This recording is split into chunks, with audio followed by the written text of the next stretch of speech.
Welcome, my fellow Helldivers, to a very special episode of the Salt Divers podcast. I'm Salty, your host, kind of. Dutch is over here as well. What's up, dude? I'm here. And we have a super special guest from the For Liberty fan-made Helldivers 2 movie that came out recently and has actually had some controversy surrounding it and has had a huge fan reaction. Yes. Caleb from Plot Coalition.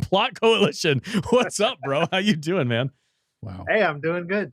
Thank you for having me on the show. And yeah, I'm really excited to talk about the film and, kind of what's going on. Yeah. So let's actually, I think we should probably get that out of the way first is, so you uploaded the movie, it did excessively well. Everybody was enjoying it. And then it got taken off of YouTube. Is that correct? What happened with that? Yeah. So, like you mentioned, we uploaded it on November 28th. It went out, had pretty widespread success. People were loving it. And part of our upload and kind of what we wanted the ethos for the film to be was to make it as accessible as possible. Because I get all the time, I get people asking, like, are you going to dub this into my language? Are you going to do XYZ? I was like, you know what? We'll just make a version available for anybody to download and watch. And they can also use that in a separate audio file so that they can start dubbing it into their own languages. And so we made that available as part of the film, and it was in the description of the video. And the second it hit 500,000 views, there was a trigger that I believe was instigated by the fact that Sony also announced the director for the Helldivers movie. And I think the AI bot in YouTube's system started just searching like Helldivers movie, saw ours, and then saw, and I assume thought because of the amount of views and the reception that it was a legitimate thing and that it had a download link. So it made it look like, oh, Sony made a Helldivers movie and this guy is trying to give it away. Ripped it away. Yeah. So just to be clear, this isn't something that the no fun police at Sony decided to do to stomp down on the little guy trying to have some fun. Okay. Good. That's good to know. That's good. I was a little worried. I was like, they didn't like hijack you into like making this film and be like, yeah, it's fine. But then the moment you put it out, they're like freaking pull the rug out from under you. So it's just some kind of a weird thing with the AI on YouTube. So have you been in communication with Sony and Arrowhead during the development of this, and have you gotten like the thumbs up from everybody? Like, yeah, go do your thing, man. Well, how's that worked? Yeah, so I've been back when we released the original teaser trailer back in February of this year. Somebody from Arrowhead reached out and they were just like, hey, watched your thing, it was super cool, shared it with our internal communications, and everybody's loving it. Keep doing what you're doing. And so then just throughout the process of development, we continued working on it. There were a couple of, touch-ins like here and there, just to, kind of get a temp check on how things were going, but it was never in, any sort of official capacity or endorsement. And then when the trailer came out, Arrowhead was over the moon. I have heard, but cannot say specifically, but people from Sony had seen the trailer, and everybody, it was just all positive vibes all around. That's good. And I think with the state that the game was in back when the trailer came out in October, I think, everybody was just looking for a win, both in the community and as the developers. And I think this was kind of the beacon of that. And then I think that was just reflected in the release of it, being so, widely accepted and people really rooting for it. Yeah, I can definitely vouch for that as just a fan of the game and somebody who I think I've clocked about 1,300 hours in so far. And I'm sure there's a lot of other players who have more than that. But as a fan of the game, with how things were running at the time when the trailer came out, I was like, like anything that was like positive energy, I'm like, yes, this is awesome. I totally get where you're coming from with that one. I 100% agree with that. I watched the trailer and I was like, oh, dude. Because I think I heard you probably told me, Dutch probably told me about this like a while ago, and then it just kind of like got lost in the ether of like all these things that I'm doing, and then I saw the trailer come out again, and I watched the trailer. And that dude, I got to say, I don't know if are you the one like who's editing all this social media trailers and shorts and all this stuff, or do you have some people helping you? So, yeah, we actually had, by the time we were getting ready to release that official trailer, we had one other trailer that came out that was, it did well on Instagram and it did okay on YouTube, but we released it in conjunction with the Xbox release of the game. Yeah. Just because we were like, there's a whole new audience kind of coming in. And when that came out, this one guy saw it and he reached out to me and he was like, hey, like, I'm a trailer editor. You know, I'd love to work with you on this, or just kind of offer my services for free. And I get, you know, tons of requests, people telling me like who they are and whatnot. I was like, yeah, just send me like your reel and your portfolio, and I'd be more than happy to look at it. And the first thing he sends me are trailers he cut for Andor season 2, and I was like, oh, what? So this guy's legit. That's badass, dude.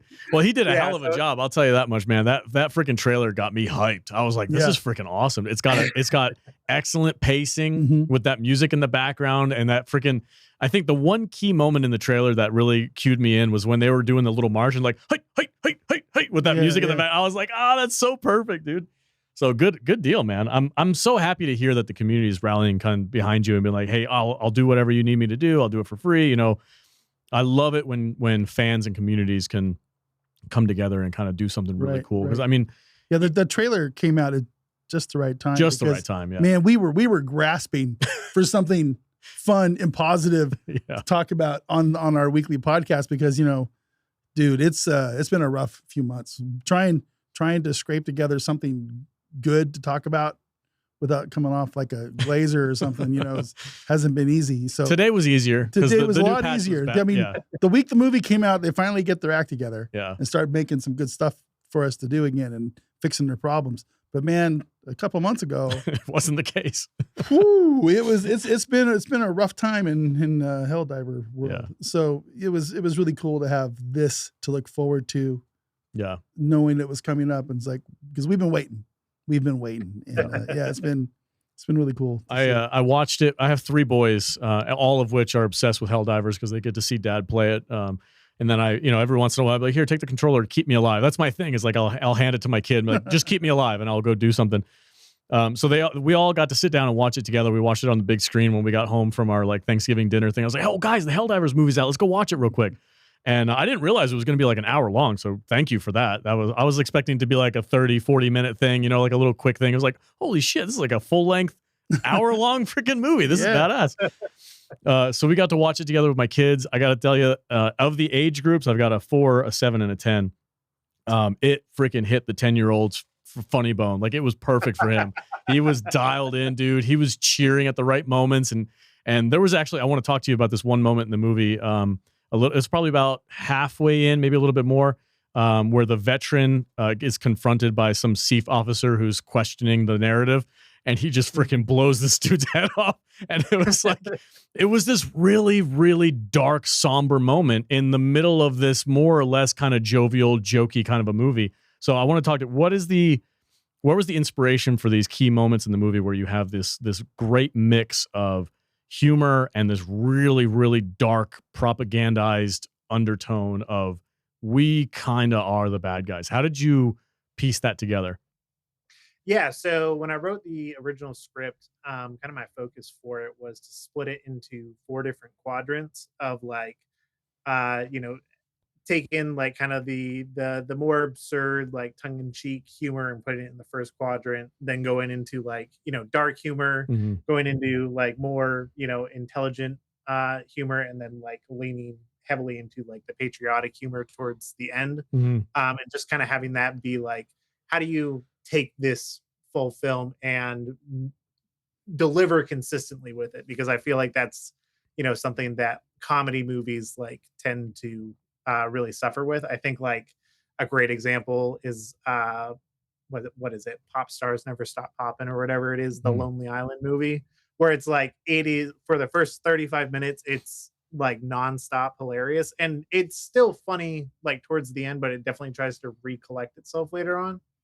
And so I wanted to make sure that, like, you know, we were consistently delivering different tones throughout the movie, but then opening up the opportunity to make different kinds of jokes, even when it's, you know, incredibly dark. Even in that moment when he does it, you know, the one Helldiver is that considered friendly fire? Yeah, is that friendly fire? And he's like, there's nothing friendly about it. It's like, you know, it's like, that's a little dark, but you know. Was that friendly fire? Wasn't nothing friendly about it. Well, go ahead. So the voice actors and stuff, are these like friends of yours that you had, or did you audition people, or did I'm very curious how that kind of went. And did anybody go full method actor in the sound recording booth? Was it hard for them to shake it when they were done? You know, so yeah. So pretty much all the voice actors were all people that I kind of pulled from my YouTube audience at the time. I'd done a Titanfall series and a Red Dead Redemption film prior to For Liberty. And so at that point I had enough notoriety where there was just like a wealth of people who wanted to get involved, or somebody knew like a voice actor for XYZ thing. So I'd put it out there initially where I was like, hey, I'm working on this. Do you want to be a part of it? And that got a huge response. And some of the people that I knew from previous projects, but for the most part, it was all, you know, people who wanted to get involved because they loved the game. And I think that made a huge difference in, you know, how it came across. I was actually talking to the lead voice actor yesterday. And she was like, yeah, I really wanted to just kind of like embrace that like one Helldiver like voice that like you don't really hear, because you hear, you know, Yuri Lowenthal like yelling in your ear, but then there's like that other like female voice that like is always kind of there, and you would miss it if it was gone, but like you never really notice it. And I think that made it, you know, kind of perfect to have a character like that to kind of become the unassuming hero. I gotta say that this movie is obviously made by people who have played the game. You can definitely tell. One of the concerns that I have, and this is no shade towards Sony, they're a professional movie studio. Obviously, they know what the fuck they're doing. But there's times, especially in video game adaptations, where you'll hear from a director or you'll hear from a lead writer who says, well, I didn't play the game because I didn't want it to influence my take on my story. And it's like, motherfucker, you're making a goddamn movie video game. Play the freaking movie or play the game. So I can tell just from watching this, there's so many moments that are like, oh, that's a fan of the video game, because those things happen to you, not by design, but just because of the natural flow of the game. And like natural, like little Easter eggs that you would know that only people who play the game. There's a moment in the veteran himself is like, I was telling Dutch when we were watching it right before we started the interview, I was like, the veteran's us, dude. Like I rock that. I still wear that cape. Wear the cape. I rock that Malevolon creep cape. Creep? I can't speak, man. I'm so nervous. I rock the Malevolon Creek cape every mission, especially if I'm fighting bots. Sure. And it's like the go-to thing. And then the fact that he's using a railgun, like that's my go-to weapon is the railgun. Freaking cooks, dude. On no matter who you're fighting, the freaking railgun's goated. And there's like just these key little moments during that. And then when they took out that freaking hell bomb, they're like, there's a disabled hell bomb over there. Let me go blow it up. And then we got to get out of here. And I'm like, I've literally done that. When the veteran first shows up and he just starts kicking ass and the other guys are over there going, who's that guy? Yeah. It's like, he's been around for 12 minutes. You know, that kind of stuff. I know several people that we run with on a daily who play the game just like that. Yeah. We'll sit back and we're just going to like go, okay, well, he's just going to go do the whole mission and we're just going to go over here and F off in the corner. And, you know, it was so real. It was so fun to watch him just going in there and blasting things and kicking things and stuffing bombs up their buttholes. You know, it was crazy, dude. It was just, it was super fun. And I like it. Go ahead. No, I'm agreeing. I mean, we're just going to gush over this guy for a couple minutes. We're gushing. There's something I do want to ask you about, because I felt like, and you were talking about, you kind of designed it in quadrants where you had like, okay, you have this first category, then the second, third, and fourth, and you kind of like sandwiched the intense stuff in the middle, and then you kind of surrounded it by humor. Yogurt dude, talk to me about Yogurt guy, because I'm looking at this story arc and I'm going, why did we start with him and not the main character who we end up like about 10 to 15 minutes in, we kind of lock in on her. What was the process of starting with the blue armor Yogurt guy? Yeah, so when I was writing the script, this was just another part of naturally writing of like, how do you write a Helldivers film? And like the first thing is you can't be married to any of the characters, Right. and so they were all like very agnostic. They weren't like their purpose was to push the mission or the story forward, and it didn't necessarily matter which character that was. And initially I was like, maybe I just like, carry the cadet super far and you just get super lucky. And that's part of, what's funny about this. And as I was writing the first draft and figuring that all out, there was just like it's literally the point where he does die. I was just like, nah, just kill him. Right like he's gone. So from that, we were then looking at it like, okay, well, how do we make that even more of a standout? Part of that was doing the yogurt commercial in the very beginning, just making a huge emphasis that he's like almost this mini celebrity. Yeah, he's kind of like the Captain America from his first movie, kind of a thing. He's more of a spokesman. Yeah, and then just also doing like marketing around the film before it came out, just like really emphasizing that he is a character. He's a main character in the film. That way, when he does die, it's just like, no, this is Helldivers. You're not getting what you get with everything else. Yeah, and he died pretty hard. It was brutal. Yeah, it reminded me of that scene from that King Kong movie where that one guy. That's what it was based on. The guy who gets hit with the grenades in the clip. Yeah, that's what it was based on. That's what I thought. The splat. Yep. The most ridiculous death of any movie of all time. He goes out there trying to be a hero. He's holding grenades, and this thing just freaking That was great. It's like I knew I saw that somewhere before. Yeah, it was good stuff. I liked it. No, that's funny. I was, because one of the things, like when we were talking about the movie after it came out in our private group chat, we're like, everybody's like, what the hell was with the yogurt guy? Like the main chick character, like that narrative was so much stronger. What's going on with this? I'm like, I'm going to ask him about that, because I know in the development of writing a story like that, it is kind of tough. I didn't really think about it from your perspective. Is like Helldivers, it's hard to get attached to a character knowing that they're supposed to be expendable, but then you can't also write an overarching narrative about 4 or 5 different people. It just doesn't. It would, like, the narrative would have to be surrounded by, like, the mission is the character in a way that's what you're following, and the people around it are just kind of expendable. It'll be very interesting to see what Sony does with their movie. Yeah, about how we're supposed to be attached. It's like, how do they put a movie star in a Helldivers movie where everybody's supposed to be expendable? Do you go like the Johnny Rico route where he starts out very naive, and then he gets injured and becomes kind of a roughneck, and then the next thing you know, he's become the person that taught him, he became Michael Ironside by the end. Yeah. So I'm very curious to see how they do that in like a full AAA, production with the horror writer. And have they reached out to you yet for a consulting job? Or I think they should. Not yet, but when the film got nuked by YouTube, there was a little bit of me that was like nervous because I was tweeting out and stuff, just being like, "Hey, if you need help on the Helldivers." Oh man, I'd put you in for that. That'd be good.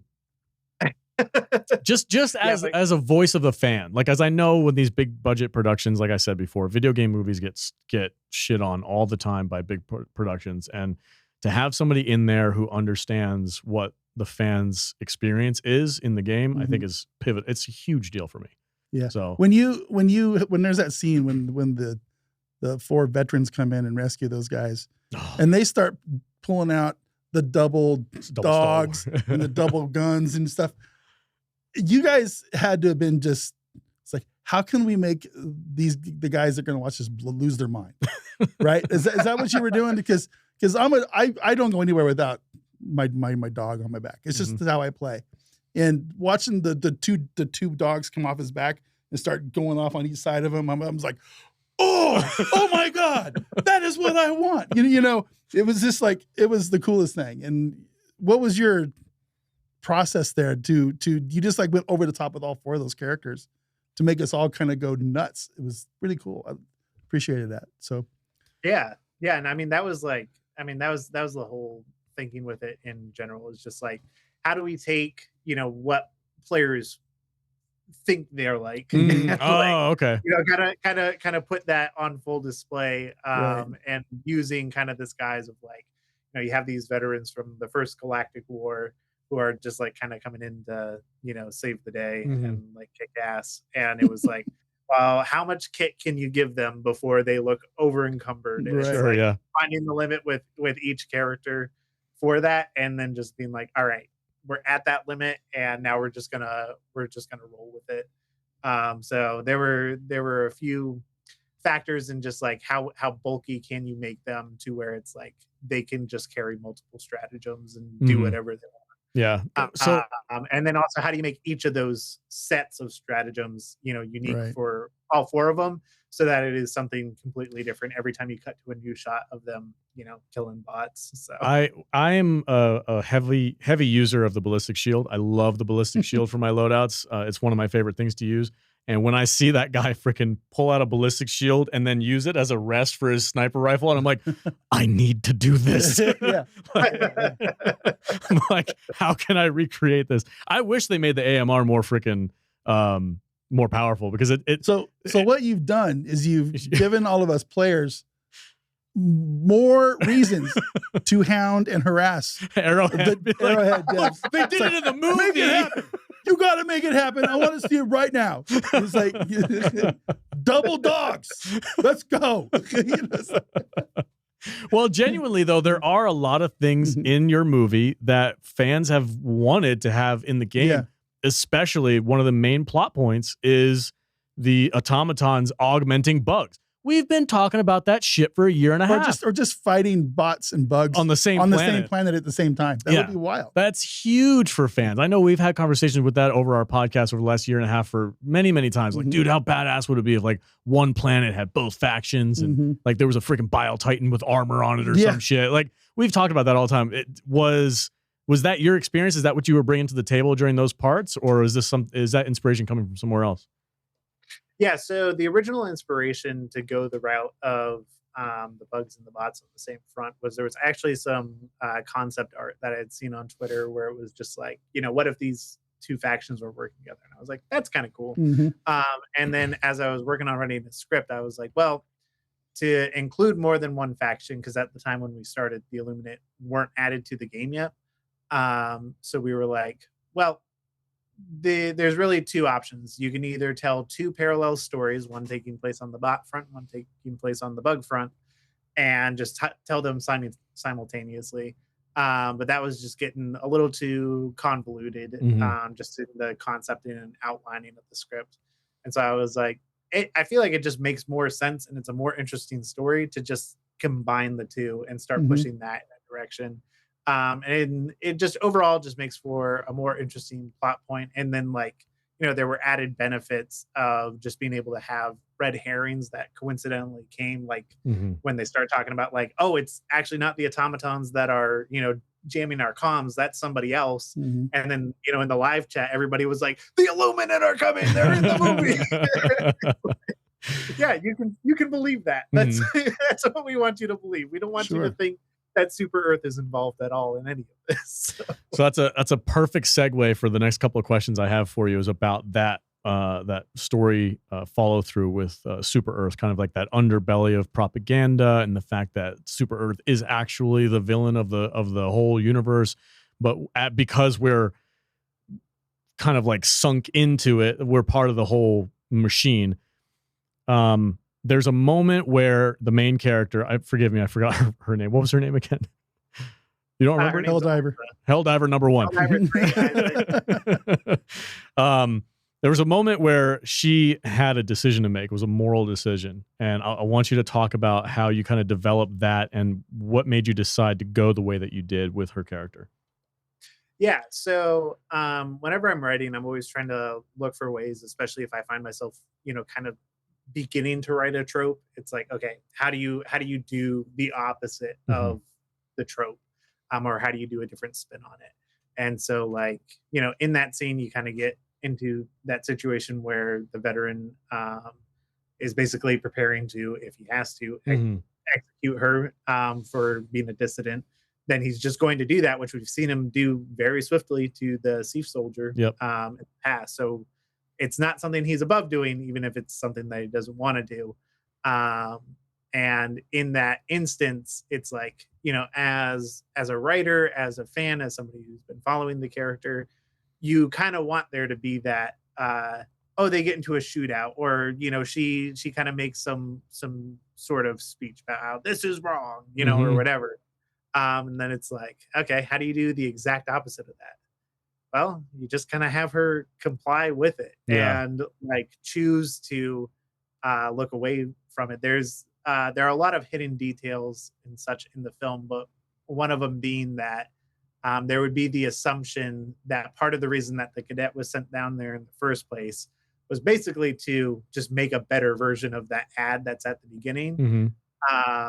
And that he would be naive enough to get to that point to then assume, oh my goodness, the automatons are framing Super Earth for this. And obviously, like, she sees through that because she's just a little bit more experienced with real life. But then making her have that decision as more of a almost selfish decision of, you know, if I'm gonna die, if I watched all my friends not choose how they get to die, and I have this opportunity to choose to not die in this underground lab where nobody's going to know where I was or where I came from, I'm going to choose for that to not be my fate, because, you know, nobody else kind of got that choice. And then she gets the choice of, okay, well, if I'm going to go out, I'm going to be buried with Super Earth secrets instead. And then, you know, they turn her into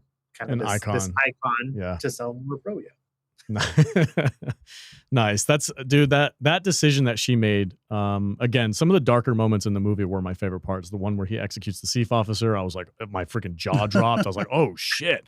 And then the scene on the ship. The scene on the ship. Oh, that, yeah, dude. It's like, oh. The amount of tension that I felt when this officer was sitting there and he's like, that's merely 6% of the fleet. I need more. And the guy behind him is just reaching for his pistol. And I'm like, oh shit, here we go. And then he goes, agreed, sir. Fine. And I was like, oh God. It was like this real buildup of tension. It was very Quentin Tarantino of you to have this real buildup of tension and then just be like, whew, it just kind of drops out from under you. So that was really cool. I did want to, I'm going to follow up with that, with a question about the AI, like talking computer thing. Remind me, don't let me forget about that. AI talking computer thing. AI talking computer thing. Copy. Shit, I forgot. I lost my train of thought. There was a, that ending scene where they all kind of like do this self-sacrificing thing for Super Earth. And then they become this icon for Super Earth to continue the propaganda wing. I don't know if maybe I just missed it or if I wasn't reading in between the lines correctly, but was Super Earth actually the one responsible for the what? You can't ask him that question. Why can't I ask him because the question? Maybe he wants to tell us in the sequel. Dutch has vetoed my question. I'm happy to answer. No, go ahead. Yeah. So the mixture of bugs and bots was Super Earth behind that whole thing? Is that the direction you were going, or was that just a red herring, like you said?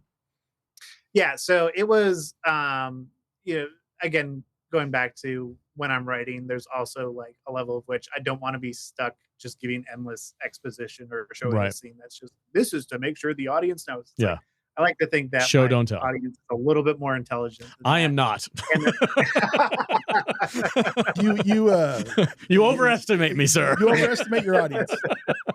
But at the end of the day, kind of my thinking with how that whole reveal and everything turns out is we go through constantly. We go to planets and we liberate them. We take over these bases by the automatons, and then we leave, and then eventually we end up back on those same planets and liberating those same bases sometimes. And so my kind of thinking with that was, if the Helldivers at some point previously had gone in and liberated this base, the automatons were wiped out. Super Earth probably went in and, you know, Seif kind of established, you know, some sort of base setup, and it probably began operations to start these experiments on the Terminids, and then, you know, at some point that operation went haywire, and, you know, Super Earth kind of fled the scene. The automatons took the base back over.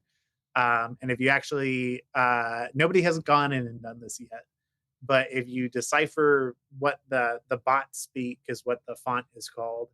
If you decipher that, what's above the door when the veteran flashes his flashlight up on it, it's basically the automatons like warning, like, do not go in here. Like it's evil. And so at whatever point they kind of took it over, they're probably just posted up there to keep anything else from getting out from the base. Okay. Because of the abomination that is automaton terminated hybrid that Super Earth was experimenting on. Okay. To extract more element 710. Nice. Right on, man. All right. Let's go. Okay. I wanted to follow up with on the bridge of the ship. We've got our super propaganda. Like, he's basically just pitching the same pitch to every team that comes on board. He's like, I've been to the surface and it's not really great down here. I need your help. Yep. He's doing this like little thing. And then the I don't know, I can't remember what they're called, but the guy that came in with the enforcer. The enforcer comes in and kind of just puts his thumb on the scale a little bit to make sure he's following his orders. But he's talking to this like floating orb AI looking computer robot thing. He's basically taking commands and giving sit reps to it. What is that representative of? Or is that like was there going to be like some kind of a Cortana hologram thing going on? Is he talking to a computer or is he talking to an actual other command officer on Super Earth? What's the deal with that? Yeah, so that's really him communicating with Super Earth High Command. Okay.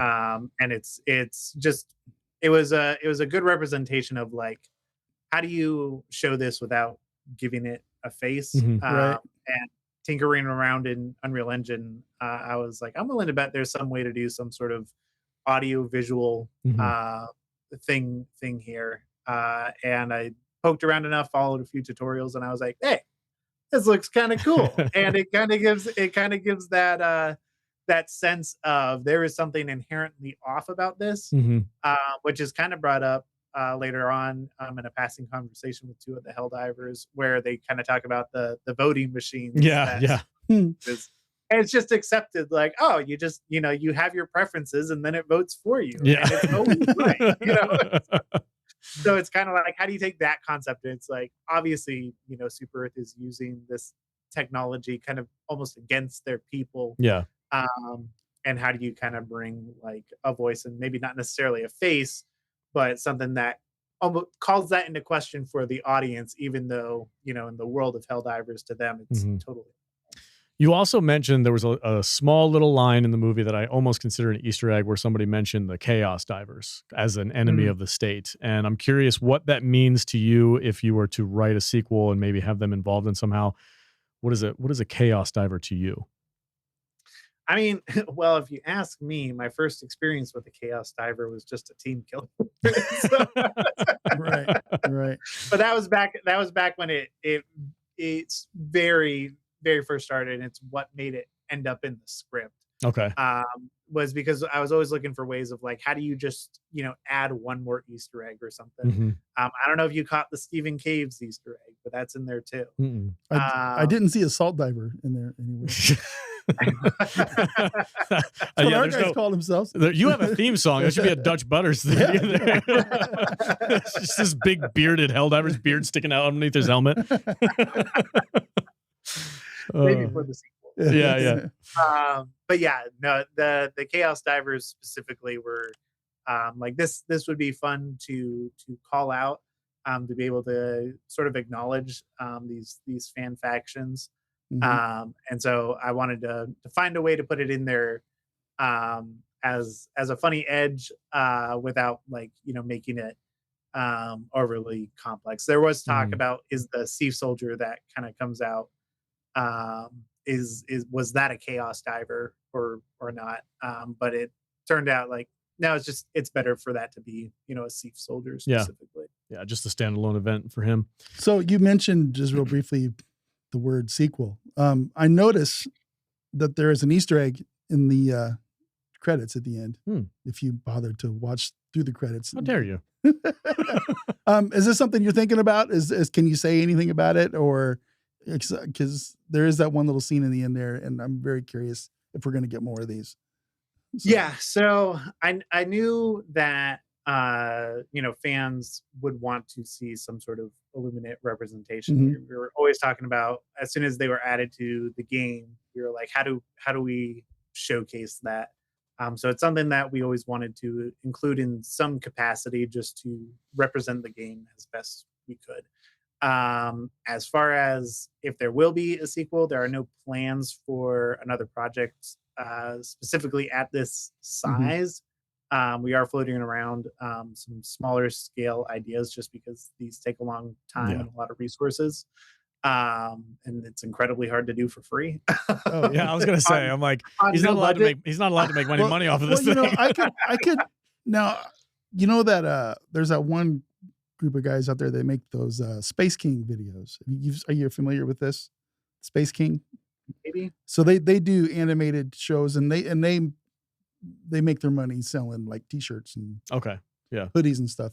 And those are really good. I could totally see you guys doing something like that, a couple times a year, release like a 10-minute episode or whatever like that. It would be really fun, just to see. Oh, I'd absolutely. As a fan of the movie, as a fan of Helldivers, and I've got to check out some of your previous work, but I was one of the things I wanted to mention. I was like, bro, I'd freaking pay 99 cents an episode if you popped out a couple of things, like just put that shit on Patreon or something and bury it underneath a paywall. There's 500,000 people that watch it on YouTube that would all probably be happy to give you $1. Yeah, yeah, exactly. I don't know if Sony would allow that or not. That's where it gets sketchy. Is like, okay, you're working with somebody else's IP. Typically, people are cool with fan stuff, especially like. I usually use like George Lucas and Star Wars as an example. It's like George Lucas was like, go make your fan stuff. Just go do your thing. All it's gonna do is promote the IP. I didn't think about that. About that kind of stuff. You got to be real careful about about the monetization of these things. So it's like I know Star Wars Theory. He famously made his Darth Vader fan film. He had to like take off all the monetization and just put it out there for free as a passion project. Sure. So that's kind of essentially what you did as well. But yeah, I mean, I wish you the best, man. I hope that you make more stuff in this universe, because I think, as I mentioned, video game movies have been poorly representative from Hollywood, and to see a fan and volunteers come in to make a movie that kind of like resonated with people who actually play the game, it's such a refreshing thing. So good luck to you, man. Is there anything that you'd like to say as a final goodbye or anything like that? And any news that you might know of, if the video is going to come back out on YouTube again, if they're going to kind of release that? Yeah, so there's been no word from YouTube as of yet that they will reinstate it or anything. If they don't, we'll probably figure out something to get it back online. But we definitely want to just reestablish it with the view count that it has, not even necessarily for us, but because it does kind of stand as a beacon of like, hey, look at what you are able to do for free nowadays. And there is a very real reality that having 500,000 as a number attached to that is a big deal for people to see, because if we re-upload it and it gets 5,000 views, that's still fantastic. 5,000 people is a ton of people. It's actually 5 tons of people, but it doesn't resonate nearly the same. So it's definitely something that we want to get back up, reinstated. With the live streamer running right now, I think it's somewhere close to like 20,000 views, and it has not once dropped like under 100 people concurrently watching it. Nice. Even though it's just been looping throughout the day. Right. So it's like people still very obviously want to continue to watch it, to continue to support it. And it's just a very easy flip of the switch over at YouTube. Just a real person needs to get it. So. Well, I am relieved. I am relieved very much so to hear that it wasn't some kind of a copyright issue or anything, or some kind of a strike against your channel. It just seems like it's some kind of a hiccup with the AI and with them announcing, Sony's announcing a movie with the folks from Fast and the Furious. So that's awesome. I'm glad that it could potentially be resolved fairly easily for you. I will definitely watch it again. If it gets re-released and it starts at 0, I'm going to go in and watch it again because, like I said, I loved it. I loved watching it. I'm going to put it on loop. I'm going to watch it when I'm not home. I honestly thought about doing a watch party on our Discord, but I didn't do it because I was like, nah, because that only counts as one view and I want him to get more views. So let's just have everybody go to YouTube. I mean, our Discord, those knuckleheads are going to go watch it anyway. Oh, yeah. So, They probably already downloaded it. For real. I can say, as somebody who just watched it that wasn't on YouTube, there is a link in your Discord. So if you go to Plot Coalition Discord, there's a channel down there. Well, you can follow a link to archive.org or something like that, and then you can watch it there and download it and all that kind of stuff. So if you haven't seen it, or if you want to see it more times than just once, go over to his Discord channel and follow that link, and you can check it out. And then hopefully by then things will be back to normal. And I hope they reinstate your view count as well. That'd be dope. But Caleb, thank you so much for hanging out with us today, man. Great job. Big applause across the board. It was a super fun experience for me to watch it with my sons. And I'm looking forward to more work coming your way. And I really hope that Sony goes, hey, you want to give us a hand with this? Come work on this movie. Yeah, for real. That'd be really cool. That would be pretty cool. Yeah. Thank you guys for having me on. It's been fantastic. Thank you for talking with us. It was a pleasure. Yeah. Super cool, man. Thank you. All right, everybody. Thank you so much for watching the video. Comment below, subscribe, go hang out with Plot Coalition at his Discord, subscribe to his channel as well. Support fan creations. That's what I want to say ending this podcast is go support the fans that are making content out there. It's a lot of fun. It's a passion project, but it really helps to know that you've got a wave of people underneath you pushing you up. All right, everybody. Stay salty.